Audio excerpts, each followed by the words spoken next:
Tuklas at pagpapaunlad ng sariling talento at hilig kaagapay ang kapwa. Learning Competency 1B na ipaliliwanag ng pagtuklas at pagpapaunlad ng sariling talento at hilig kaagapay ang kapwa ay nakatutulong sa pagtupad sa mga tungkulin, pagbuo ng pananaw sa ninanais na propesyon, kursong akademiko, technical vocational, sining at sports, negosyo o hanap buhay at paglilingkod sa kapwa ayon sa kanyang kakayahan. Bakit mahalaga ang pagtuklas ng sariling talento at hilig? Hindi sapat na alam lang natin kung saan tayo magaling o kung ano ang gusto natin. Sa totoo lang, ang pagtuklas ng talento at hilig ay higit pa sa pagkilala sa sarili. Ito ay paghahanda upang magampanan ang layuning ibinigay sa atin ng Diyos. Para saan ang ating talento at hilig? Una, para sa pagtupad ng mga tungkulin. Nagagamit ang talento sa pagganap ng mga responsibilidad sa bahay, paaralan at komunidad. Ang bawat isa sa atin ay may mga tungkuling ginagampanan sa araw-araw at mas nagiging makabuluhan ang ating mga gawain kapag ginagamit natin ang ating talento at hilig sa pagtupad ng mga ito.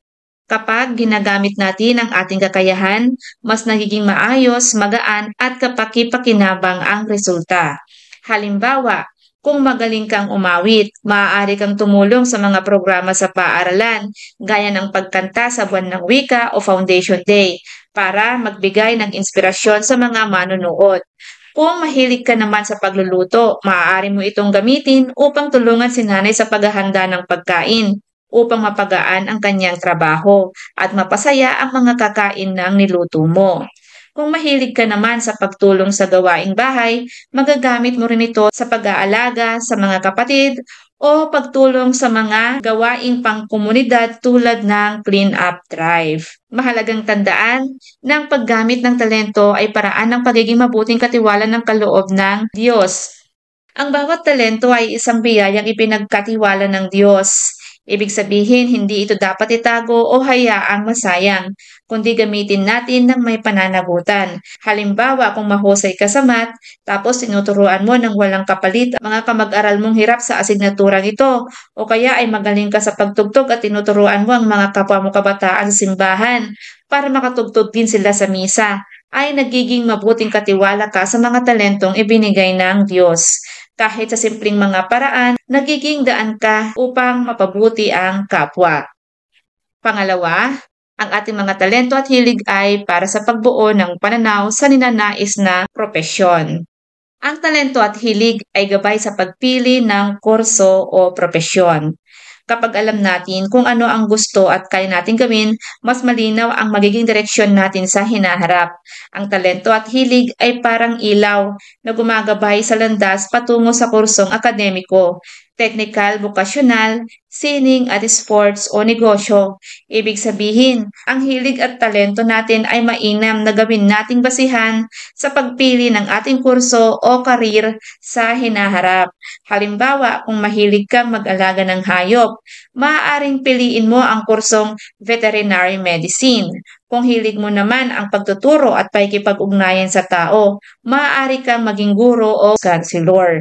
Gaya ni Heidelin Diaz, natuklasan niya ang kanyang kakayahan sa weightlifting at ginamit ito hindi lang para sa sarili kundi upang magbigay inspirasyon sa buong bansa.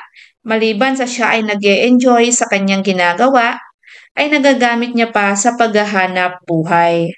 Kaya napakahalagang sa murang edad pa lamang ay matuklasan mo na ang iyong mga kakayahan at hilig upang magkaroon ka ng mas malinaw na direksyon kung anong larangan ang nais mong tahakin. Maliban dito, mas nagiging matagumpay at masaya sa trabaho ang taong tumutugma ang gawain sa hilig. Kapag mahal mo ang iyong ginagawa, hindi mo ito itinuturing na trabaho. Kapag ginagawa mo ang isang bagay na may puso at kasiyahan, nagiging mas madali ang pagtupad mo sa mga ito para ka lamang naglilibang o naglalaro. At ang tagumpay ay natural na sumusunod sa taong masaya sa kanyang pinili.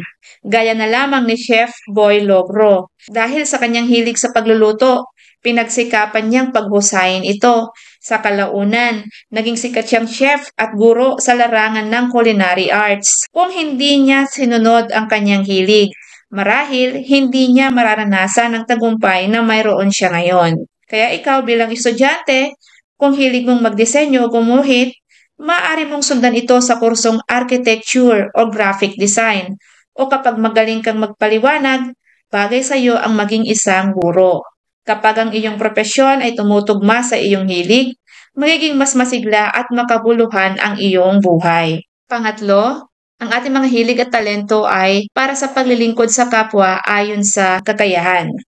Ang paglilingkod ay pagpapakita ng pagmamahal sa Diyos at sa kapwa. Ang bawat paglilingkod sa kapwa ay paraan ng pagsamba. Kapag ginagamit natin ang ating talento upang tumulong, parang sinasabi natin sa Diyos, "Salamat po Ama sa biyaya. Ito ay gagamitin ko para maglingkod sa kapwa bilang pagsamba sa iyo." Kagaya na lamang ng mga kabataang umaawit sa simbahan, mga guro na nagtuturo ng may malasakit sa mga bata, at mga kabataang nagvo-volunteer sa outreach programs. Lahat sila ay nagpapakita ng pagmamahal sa Diyos sa pamamagitan ng paglilingkod sa kapwa.